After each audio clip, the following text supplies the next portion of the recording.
Hi everybody.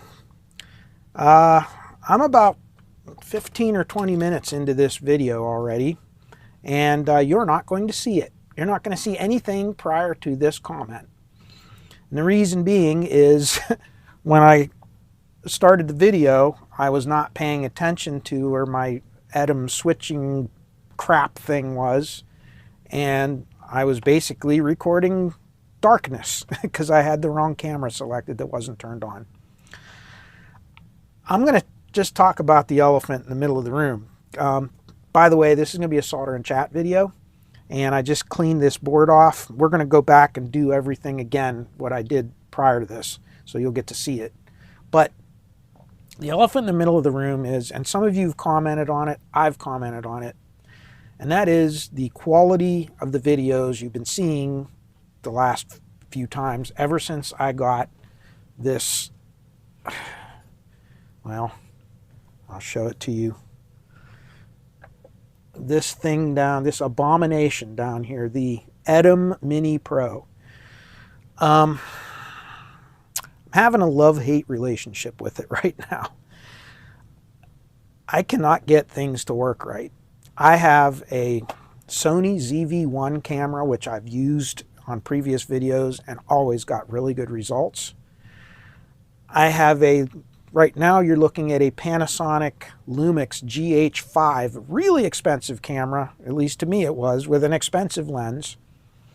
Granted, I'm not a photographer, let alone a videographer, so I make mistakes. I don't know all of the settings of a camera and how to deal with, you know, with depth of field and things like that versus lenses and all. That's a whole science in and of itself, and I'll be the first to admit I don't know it. But I do know certain things about video as far as processing and stuff goes because of the cardiac cath lab industry that I've worked in for 37 years. And again, I'm not saying it's my number of years, but I do have a little bit of training on it, and I know a little bit. And I can say, you know, when I look at the viewfinder on my cameras here, the image looks absolutely gorgeous. It looks like videos you've seen before I had this. As soon as it goes into this, I'm looking at the monitor right now, which is right here. There's the monitor.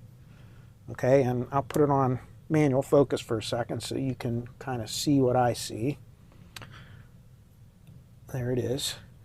I mean, I'm looking at the monitor, and the video, like right along in here, like you can't see because I have some glare. Maybe I can turn this light off. So no, let me see if I can catch the light that has the glare. Does that help? No. Of course, it's this one up here. There. And you can just see like along here in the video, the tearing of the edge, like where the edge of this receiver is. Any place where there's like edges and things, the image is tearing.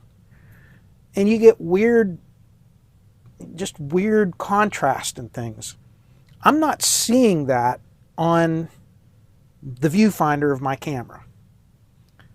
I am seeing it after it goes through this switcher and ends up recorded here in the hard drive.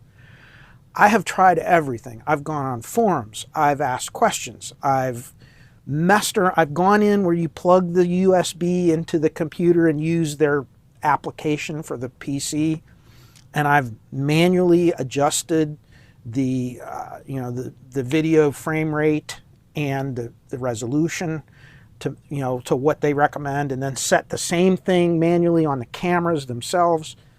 It does this no matter what. I cannot get it to look good. It looks okay, but not good. The GH5, I didn't use it very much prior to all this because of problems with focusing and things, because these lenses that I have, I can't get good field, depth of field with staying in focus, because that's not really what these cameras do. However, when I use this old Handycam FDR AX33, which I'm out of autofocus again, the AX33 right here, drop dead gorgeous video all the time. It's just this thing is so beat up and worn out that I'm having problems with it, and I needed to go to something new. Dave and I, Dave, who helps me out, he kind of got me into this because he knows these sorts of things. And I like how easy it is to use, and I like to be able to switch between, I can switch just by hitting a button. I can switch you back and forth to different things, and that's great. The computer is on this one, so if I click that, you can see what's on my computer. I could put up a schematic and actually show it to you in high resolution on the screen. Couldn't do that before. But just the problems I'm having with this, remembering, which camera am I on, always remembering to look at the monitor over here to make sure I have the right thing selected. It has become a complete pain in my ass. I don't want to offend anybody about it or anything, and I'm not saying that this isn't a great thing to people who know how to use it, but sure as hell isn't for me. So I don't know. I mean, I don't want to give up all of the benefits that I get from this. But in the same token, I don't want to be bogged down by this. I've just spent the last 10 minutes talking to you in a video that's really intended to be how to fix a Sansui BA2000 amplifier. But I think it's important that you all know this because you have been commenting on it, rightly so, and you're not crazy. It is true. There's problems with the quality of the videos. And I have one hell of a time with it. And even as I'm moving around here, you can see the focus changing and stuff. Because of the way I line up a single camera shot when I'm doing the old way of doing a video, which is just one camera coming in from the side over my shoulder kind of thing, I don't have those problems. The overhead camera, if I go up here, you can see it. It's wonderful. I mean, I love having it there. That's the ZV-1. But it absolutely hates the black background of my bench when it's down there. So that's why I have this thing there right now, to give it something to adjust the auto white level. You can't get the white balance to work right, no matter what you do, without something that's not black in the background. So I've had a lot of problems with that. And anytime I move my hand in front of it, it would go crazy. It's good now because of the way this is. But these are the things I'm dealing with. And I'm not complaining to all of you, but I thought I should at least share with you some of the things that I'm kind of being challenged with on the video end of it that is not my favorite thing to do. My favorite thing to do is right here on this bench. My favorite thing to do is all of this.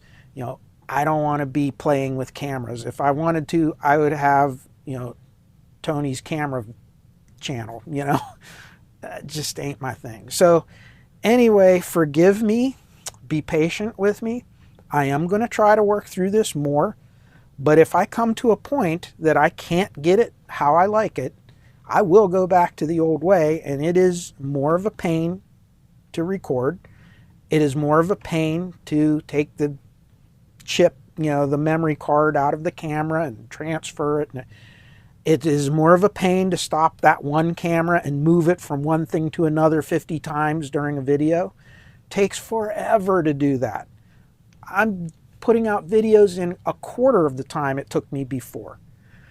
So anyhow, thank you all for letting me vent on you a little bit, but now you kind of see my frustration and you all know where I'm coming from with it. So anyway, I just thought I'd take that moment, and that's going to make this video longer, but I needed to share that with all of you.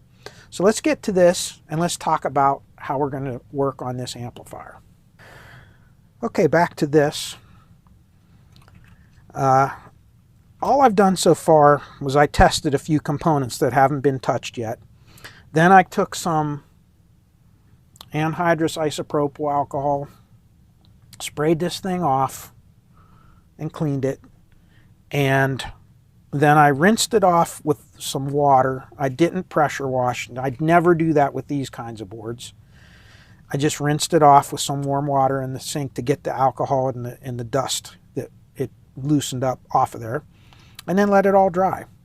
Then I put a nice coat of alcohol on the back here and leveled it with a brush, and then just let it, and I rinsed off most of the flux, and what little flux was left got mixed with that alcohol and kind of leveled off, and that's what gives it that sheen. See that? So anyway, let's go back to where I started with this whole video that unfortunately you were not able to see because, yeah. All right. So I never even tested this amplifier beyond the power supplies because I knew it had issues when it came in here. But as soon as I pulled, this is the amplifier driver board for the power amp. So here's your driver transistors, the pre-drivers, the voltage amplification stage. Here's the front end where your input pair is, and that's that monolithic, 2 transistors in one. And I just went into diode mode and checked the transistors. They're all at least reading diode-wise like a transistor. You know how and I've shown you all how to do that. So now I'm at ohms, and all of these resistors here, see them? All these light blue colored ones. These are all those fusible resistors. So for instance, this one here on the end, you have blue, gray, that's actually gray, and then nothing, and then black and gold. So this is a 68 ohm resistor, okay? And it's a precision resistor, and it's also one of those fusible resistors. Let's check the resistance on it. 86K, 86,000 ohms. A little bit higher than 68 ohms. This one is another 68. It's 31K, 32K. Here's a 470, I think is what this one should be. Mega ohms. Look at that, 2.8 megs. How about this one? This one's a 10 ohm. 5 mega ohms. How about this one? This is a 68 ohm, 5 mega ohms. Another 68 ohm. 1.2 mega ohms. How about this one? 5 megs. I have never seen this on an amplifier before in my life. I have never seen where every single fusible resistor is bad. Look, I can just go down the list. Now I'm getting into the channel 2, okay? Mega ohms, 16K, 18K. These are all low value resistors normally.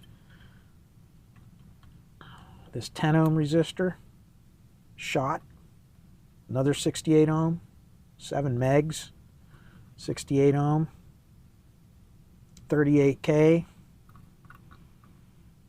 We're going to go through every one. Look, mega ohms, mega ohms, mega ohms, mega ohms. I've never seen that. Not one of these has any heat marks, like it was overheated. They're not burned at all. There's no sign of thermal stress, no sign of any of these transistors being overheated, nothing. They just failed, all of them. Now if I go like this little 10K little carbon film resistor, 9.97K, right on the button, right? And I can go down the list and like all of them are going to be like this. This is a 22K, I think. 21.7K. And I can test all these carbon films. They're all good. Every single one of them is good. It's these fusibles. And like I said, I've seen this on Sansui before where like 1 or 2 of them on the board will be bad like that, but the rest of them will be okay. I've never seen one where every single one of these was bad. And I've had 3 of these things. I've had this and 2 CA2000s on the bench. All 3 pieces of gear have these bad resistors. So this must be, I don't know. I know all of you have commented that, you've seen these be bad before, but have you ever seen them fail like this, at this magnitude, where every single one on the board is completely open or completely out of spec, really high resistance? I've never seen that. Never seen it. So they will all need to be replaced. All the other components on this board check out. Whenever you see these fusible resistors, automatically check them. And if they're even a little bit out, get rid of them. Replace them with metal oxide or metal film of a similar, wattage. Do not go higher wattage because they still need to fail if there's some sort of a short. But I don't really think of this as yeah, I get that. It may protect catastrophic failure.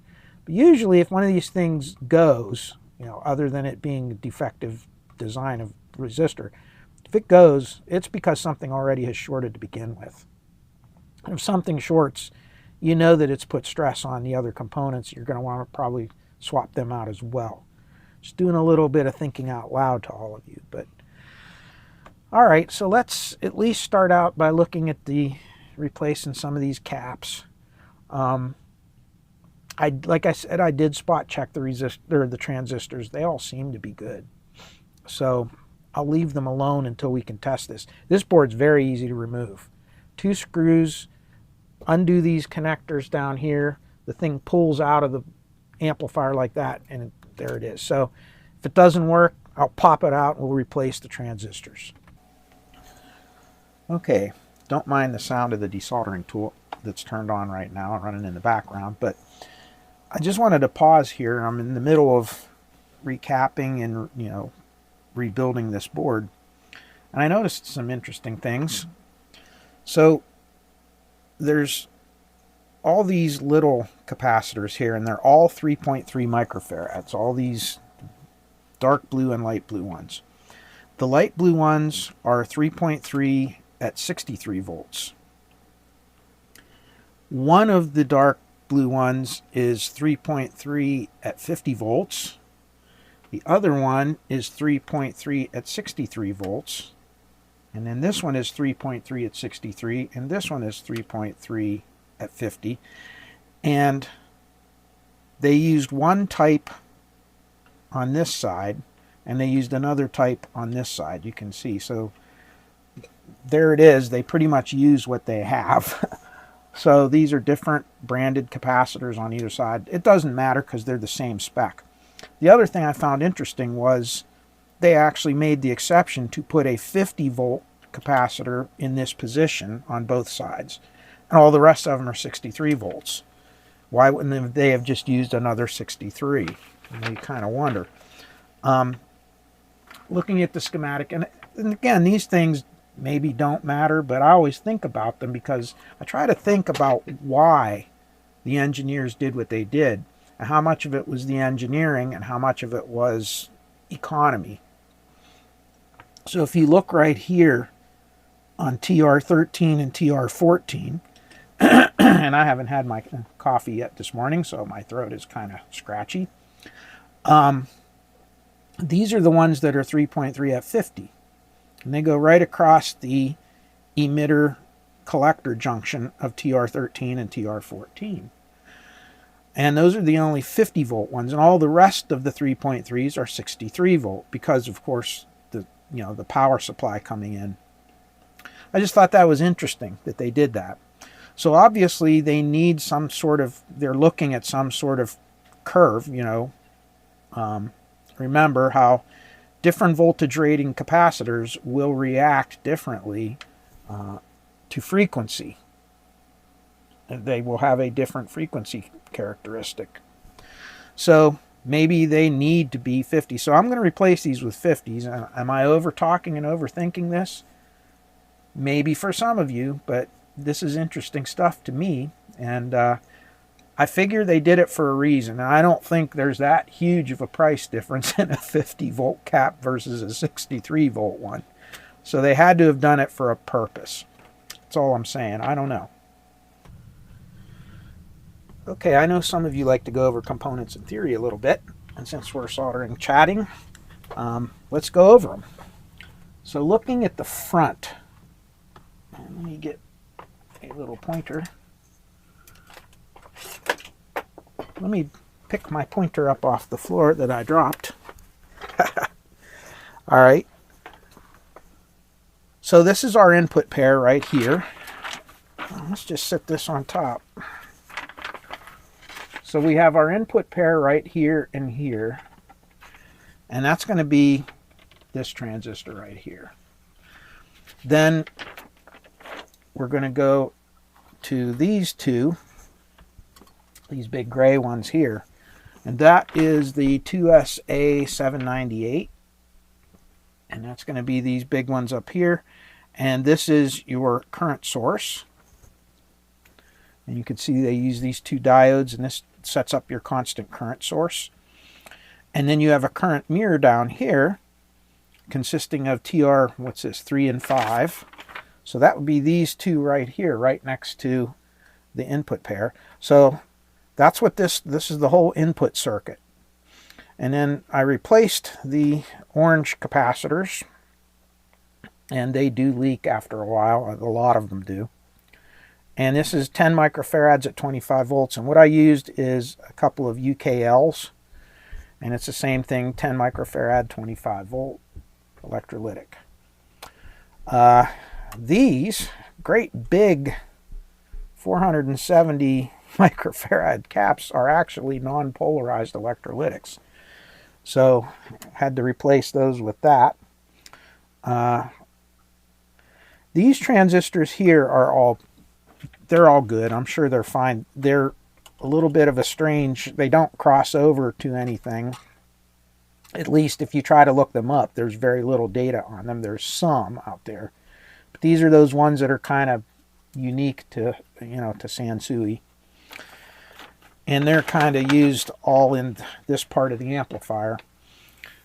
And they say that, for instance, the 2SC1628 can also be replaced with a 2SC1811. And that's kind of a strange bird there. I looked that up.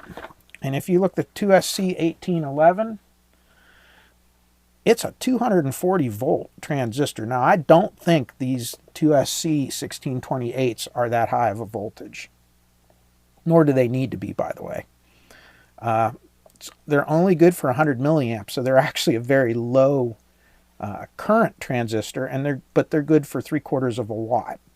So in other words, they can give you higher wattage, but they do that by high voltage and low current. Other transistors that are like 1 watt or 3/4 of a watt like that, they'll have maybe 500 milliamps, but the maximum voltage will be a lot lower also. So again, I just thought that was really interesting.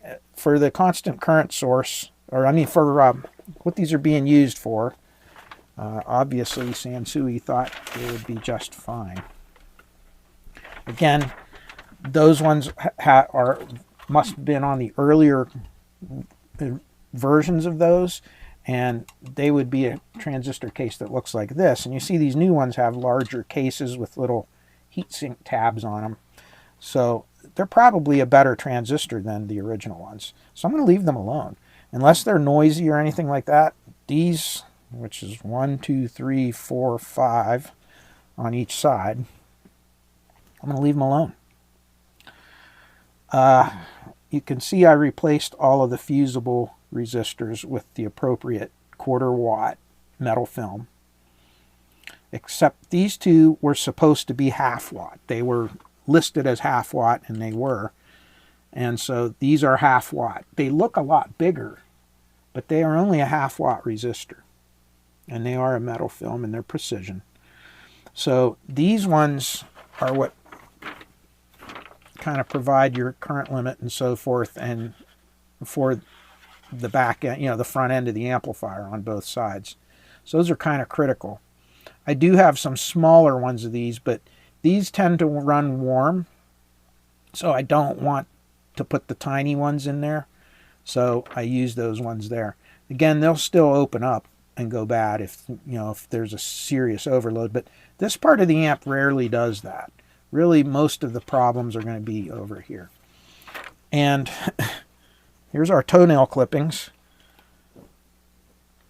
And if you want to measure them, so I can just go down the line. They're open, every one of them. That one's 19K. It's supposed to be 68 ohms. They're all bad. Every single one of them is bad. There isn't a good one in here anywhere. They're all bad. So, what do we do with our old toenail clippings? And then by the way, the resistors, these pots, they are ones that you can adjust from the top or from the bottom. And I know this thing keeps defocusing when I get too close. So the way this board mounts in is this way. This is facing outward. So you adjust it from here. And there's actually little holes that were punched in there originally. So when these were mounted on the top, you would reach through that hole with your adjustment tool and you would adjust them in the middle like that. So what I did was I mounted these ones on this end here. So they're brand new. These are probably still good, but these ones with this fiber board, they tend to get tarnished and dirty and loose with time, and that'll cause your bias to go crazy when these loosen up like that. You can't really fix them when they get like that. They may be good now, but if you leave them, indefinitely, eventually they'll loosen up and they'll go bad. They were great for the first 40 years. I just don't know what they're going to do for the next 40. Another comment is about these capacitors. When we tested them in the last video, they tested pretty much as good as the new ones that I had. And that begs the question, is it even worth replacing them? Well, I look at it this way.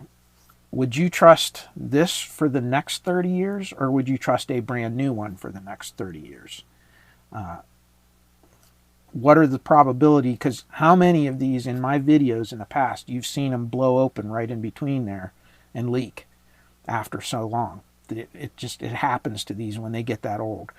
These ones are still good for now. They'll work. They're in good condition. But when you start running them on a regular basis, that's where they'll start to fail. You can see that. I don't want to take that risk. So that's why I put new filters in there. So this board to me is pretty much ready to go. I've tested everything else. Everything appears to be good. No use in replacing transistors that don't need it. And again, this is such an easy board to remove. If I decide that we have a noisy transistor after using it for a while, it's easy enough to take out and replace. One last thing before we end this part of the videos. I'll show you what I did with the capacitor. So here's the capacitors. Here's the new ones. Here's the board that I made up. It is definitely flawed. I made some mistakes and I didn't catch it before I sent it to print. It wasn't a horrible mistake, but if I were going to release this or something as the Gerber files, definitely want to fix it. But it turned out really good. But you can see I was off by one pin. These things have 5 pins on them for the mounting, and I had to manipulate them here in the board so that they would be oriented properly when I mounted it to this. And as a result, when I did that, I didn't move my traces, and I didn't catch that. It went to print. So you can see I had to kind of jumper here and here on all of them. It's not the end of the world, but just annoying that, you want it to be right. So anyway, it looks very neat. It'll last, well, as long as I care. And the only thing I have left to do now is the old ones had those little brackety things from the capacitors that mounted to here. And on this, I ended up using, you can see, terminals. And so there's support only on these 3 mounting holes here on the side. And there's no support on this end, and I really don't want the board flexing and cracking. So I'm going to make some sort of a slotted plastic piece in here that this board will plug into and hold it on that end when I screw this down. And that should be very easy. I'm just going to get a piece of plastic, cut a slot in it, and then glue it to the inside here, and we'll be good to go. And it won't really change the design at all. Okay, and last but not least, here's the spacer block. Just cut out of a piece of plastic. Super glued it onto there. Cut a little slot in it for the board to plug into, and now it's nice and tight. It's not going to go anywhere. All cleaned up. If the focusing will work. And there's the top of the board. And there it is. We are now on to repairing these they're heatsink modules. And unfortunately, these transistors, they test perfect. There's nothing wrong with them. But they do have a lot of corrosion on the outside, so I've had to clean them off a little bit, which is not a big deal. There were 4 resistors, again. All 4 of them, once again, were bad, and they're those fusible ones again, so 100% failure rate on the fusible resistors so far in this amp. And it's gonna be a stretch here, but I'm gonna go ahead and say that was probably the whole problem with this amp. I think everything else was okay on it, including the capacitors that were still reading good. I don't know how long they would last, but it would not have prevented this thing from functioning properly. So I've replaced these resistors so far, and I've cleaned up and remounted these transistors as I get grease all over my finger. And I'm going to do this last one. And I'm just going to kind of show you what I'm going to do with it. Again, the transistors so far have all tested good. I'm going to test each one because you really don't know, something like this, if one of them's shorted or not. But judging by how the rest of this has been so far, I really don't think that we're going to see that problem. I'm going to wipe this off a little bit. To wear gloves or not to wear gloves with this, There's nothing bad about the heatsink grease, but it just gets all over everything. But then when you wear rubber gloves, they get in the way and it makes it fumbly to do things. So what would you rather have? Would you rather have to just clean your fingers off once in a while or wear the gloves, So again, this is not a perfect transistor test, but that one's good. That's good. And no shorts. So again, no shorts, and this tests out okay. I'm now going to just take this brass brush, and I'm going to clean this off. See how cruddy that is there? I don't know if it'll focus in on it, but I'm just going to kind of clean it off a little bit. It's not going to get the pitting off, but it'll at least remove the corrosion and the rust. Make it a little more presentable and just keep it from getting worse. As long as we don't keep this in, put this back into a damp environment, it should be okay. You just have to watch you don't run this on the front here because it'll take the lettering right off. I'll go real close to it, but I won't take the lettering off. See there? And I'll just go ahead and clean this off. It looks a lot better. I could replace these, but these are really good quality Sanken transistors, and these kinds of transistors are getting a little harder to find, and when you do find them, they're getting pricey. So if I don't need to replace these, I'd rather not. So there you go. I mean, it's not perfect, but it does look a lot better. Yeah, I'm getting some glare from the overhead light, but oh well. So what I'm going to do now is I'm going to reuse this mica pad because these are pretty decent ones. These aren't those really thin fall apart crackly ones. So if I can reuse it, and if it cracks, oh well, we'll put a new one in there. I could also put a sill pad in here if I wanted to, but we'll do this one. We'll change it up each time, you know, sometimes. I don't really get worked up about the grease versus the sill pad thing. I did get one comment, somebody that was working on an amplifier, and they said that somebody had left the you know, the mica pad off and didn't have any grease or mica pads or anything, and it was directly on the heatsink.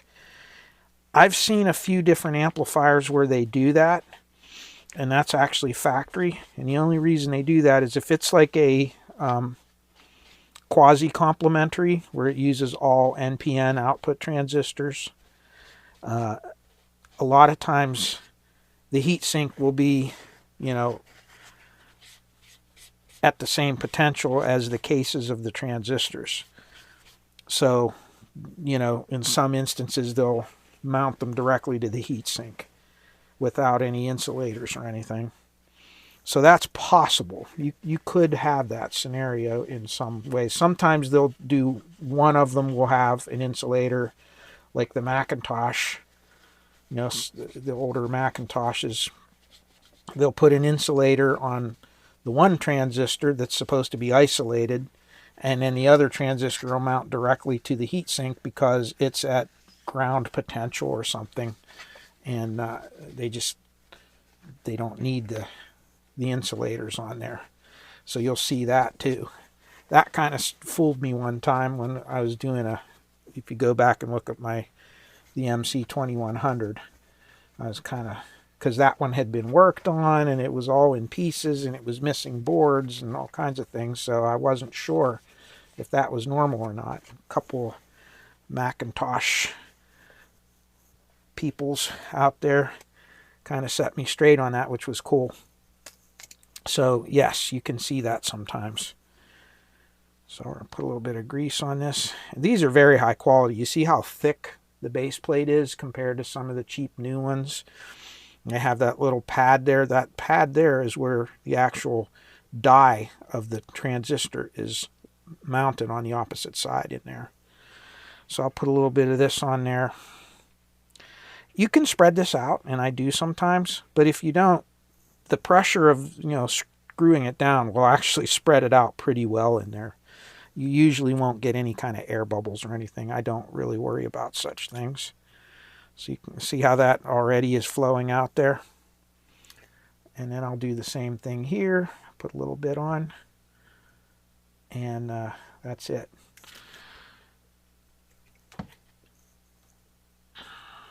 Go ahead and put this back in. And these will be making good contact. And the other problem is the old screws, you can see how just rusty and corroded they are. You know, so I'm just putting these new ones in. They do have hex heads instead of Phillips, but that's what I have, and you can tighten them. You can kind of get a good feel for how tight they are. And that's pretty much all you have to do with these socketed ones. You can see how it's squishing out around the edges now. There you go. It's all set. Nothing to it. So the other three have already been mounted, you know, re-greased and cleaned up and everything. And it doesn't look half bad. So I'm going to go over to this other one. I'm going to do the same thing and we'll check. You can see how bad these resistors are. See that? It's just weird how they deteriorate like that. I've never, like I said, I know I keep sounding like a broken record, don't I? Yeah, that's not right. They're all different.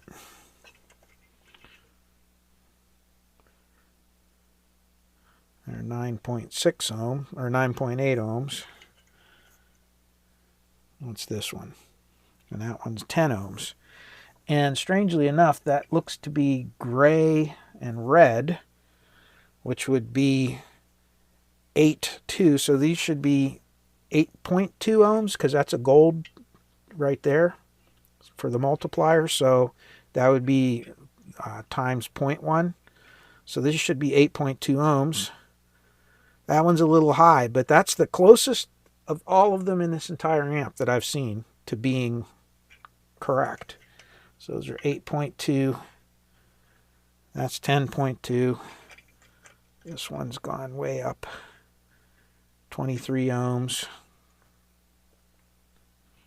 And what's this one? 18.5. So I have 4 brand new metal film 8.2 ohm. I'm going to put those in along with some sleeving for a standoff, and that'll be that.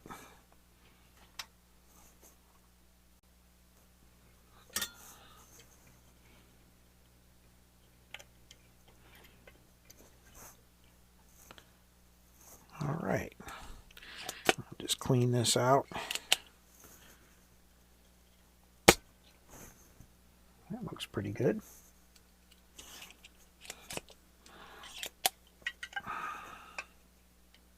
Yeah, good.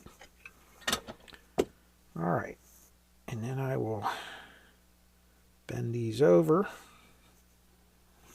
Cut a couple little pieces of tubing here. They don't have to be that long. Just little ones like that. That will be that.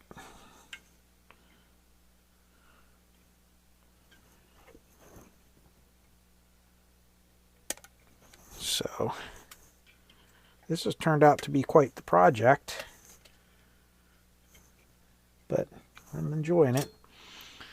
Like I said in the previous video, we have been busier lately than we have been in a long time. And, you know, there's a lot of things going on in the medical industry where they're doing a lot of just maintaining what they have and not purchasing new equipment, which is cool. But, and anybody that works in this industry knows that it's cyclical. You go through a time in the economy where hospitals will, you know, replace equipment because it's economical for them, you know, makes sense to make purchases at that time, whatever in the economy. And then there's other times where, you know, and at that time you're always doing installs and things. Then there's other times where the health systems just don't make purchases unless they really need to, and they just try to maintain what they have. And it's a trend thing, and you know, after being in it enough years, you kind of see that pattern. And right now we're in that pattern of repair, repair, repair. And so you're constantly working on equipment, and sometimes if that goes for too long, that cycle goes for too long, some of the equipment will start to get old and require more maintenance. So you're a lot busier on service calls, because the older a machine gets, the more things start to fail. You can imagine, you know, this little amplifier with all the components, you know, capacitors and things and noisy transistors, but you start getting into medical equipment, you have a lot more of that, especially certain types of it. And you can end up really being busy with that, maintaining it, all the testing and everything that has to go on. So we're kind of in a busy season right now with that. And that doesn't always leave me with a lot of bench time. So when I come down here, it's kind of fun. I enjoy it. But I don't get things done as much as I would like to. Like something like this, normally I'd knock this out in a week, you know, in the evenings. I've been working on this over a month, and I still have a way to go on this. My son just graduated from college with his electrical engineering degree, magna cum laude. I'm quite proud of him. Yes, he is much smarter than his dad. And I'm hoping he'll be able to remember things for a lot longer than I did. Because that's the biggest thing with me, I got into this direction with the X-ray thing and the medical imaging, and I forgot all the stuff I don't use. And there's my phone. Okay, our resistors are replaced. I'm going to go ahead and got to watch this. This is for the thermal tracking. This is a little thermistor thing. And I think that's what it is. Thermistor, stabilistor, I don't know. Thermal diode, call it whatever you want. And I'm just going to... See, these are all rusty, so I'm going to get rid of them. These steel screws that are all rusted rather than trying to clean them. I'm just going to be very careful because these wires are super thin and they'll break very, very easily. So you don't want to be rough on them like I just was.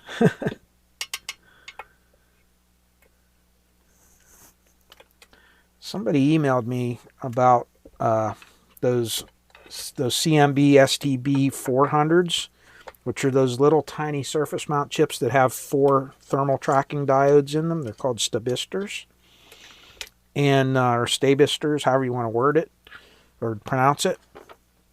And they are no longer in production, and you cannot get them any longer in, the normal haunts like Mauser and DigiKey. They all show them still, but they all say obsolete part no longer available.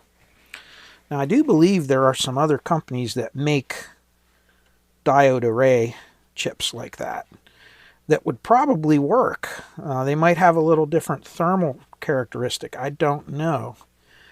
But that's something I might have to look into down the road. Because those ones are no longer available. It was nice to have those because I made that little board that you could use, and it would take the place of some of those STB modules. And now, no longer available. So, it's the way it is. I think through-hole parts are just going to keep going away like that. I mean, even some surface mounts parts are starting to get, obsolete. It's just the way things go.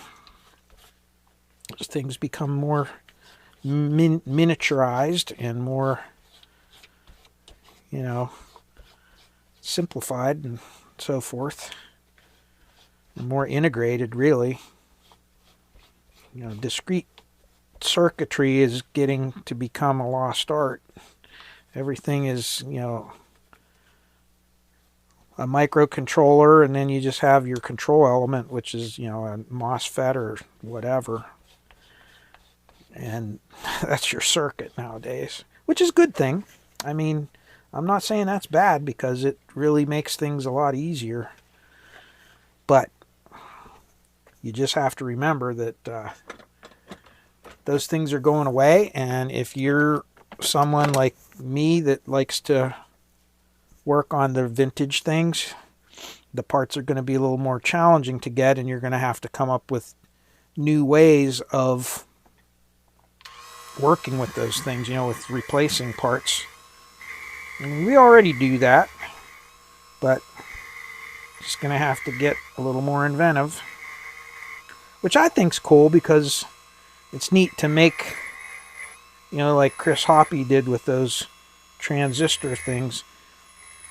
He has a set of TO3 ones like this that you can put the square TO247 or TO3P transistors on there, and they'll fit in place of these a lot better. I mean, you can put them directly on these heat sinks, but it kind of spreads the heat a little better because you have those holes drilled in there.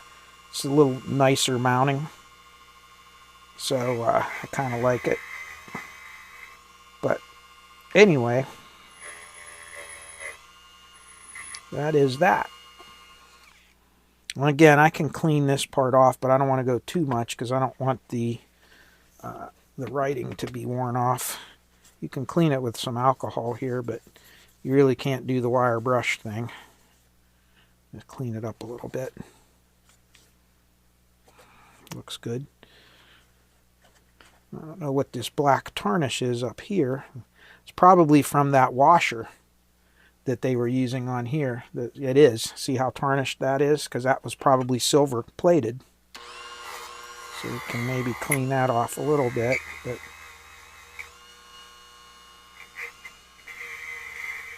it's not really important because you just need to make physical, not electrical contact. Well, you do have to make electrical contact because the collector of the transistor is on this case, and it has to make contact with the board below through the mounting screw, which is why I'm not using those old rusty screws anymore. But if you want these things to work for years to come and work properly, you kind of have to take your time and do these sorts of things, because there's nothing worse than taking where there was no problem and then you introduce a problem into it just because you forgot to do something or you didn't tighten something correctly or whatever. So kind of take your time when you do this, especially if you're doing it like me as a hobby. If there's a hobby, you're in no hurry. You know, if this is a job you're doing for a customer that, you know, you get, the more you put through every week, the more money you make, that's a different kettle of fish. But when it comes to, you know, this kind of thing, take your time. Let's see here what I have. I'm going to try to clean this off without damaging those little wires, because these little fiber brushes work really well on polishing this off. Not that it, again, matters a whole lot, but okay. So let's put some heatsink grease on here again and put it together, and we will be good to go.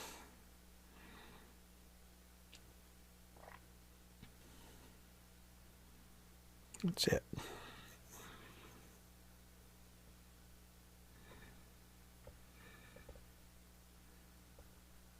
Okay, that should do it.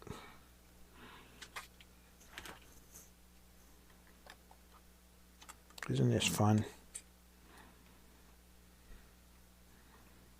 Okay.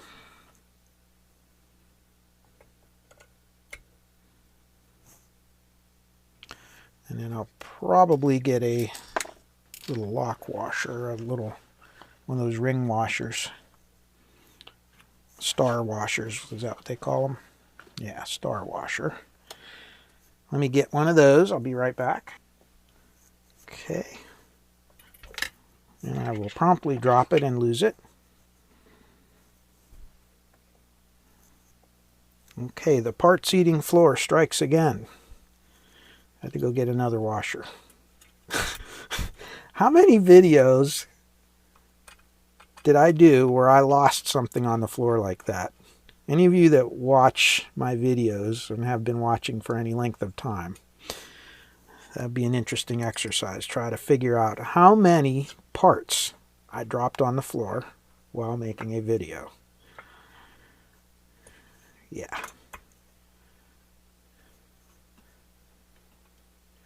Okay.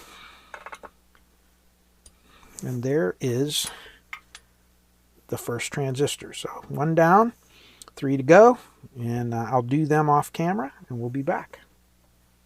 Okay, and we shall get rid of our old toenail clippings. There they go. And we're all set. And I found my washer that I dropped. How about that? Haha. Put that back in the bin. Okay, so this is ready to go. So both of those are done. Pretty much all the boards are done. So let's see my big mess. So here's our power supply. Here is our driver board. And here is the input switching board, whatever you want to call it. And there they are. So those are all set and ready to go. So now,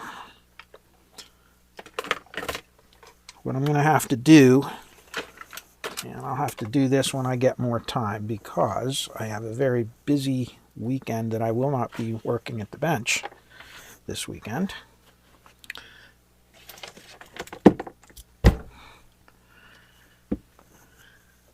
I will have to get this paint stripped, and I do have some paint stripper. And unfortunately, we can't get this powder coated because it, you know, the wires and everything would not withstand the heat when they cure the powder coating. So this is going to have to be sprayed with just paint. That'll be fine. It'll look good. And I'll have to use a chemical paint remover, scuff it up, get rid of all of this pitting as much as I can. I'll spray it, and that'll be ready to go. The covers are going to go out to the powder coater. That's probably going to take a few weeks to get that all done by the time I have a chance to get them dropped off to him and then him getting them through the system. So that's going to take some time, but that will not inhibit us from being able to get this thing put back together after I get this done. So that's my next goal, and that's it for this. And when we come back, this will be painted and everything's going to start to be put back together. So until then, I wish you all peace, joy, happiness, and good health in your lives. And we'll see you again real soon. Take care, everybody. Bye-bye.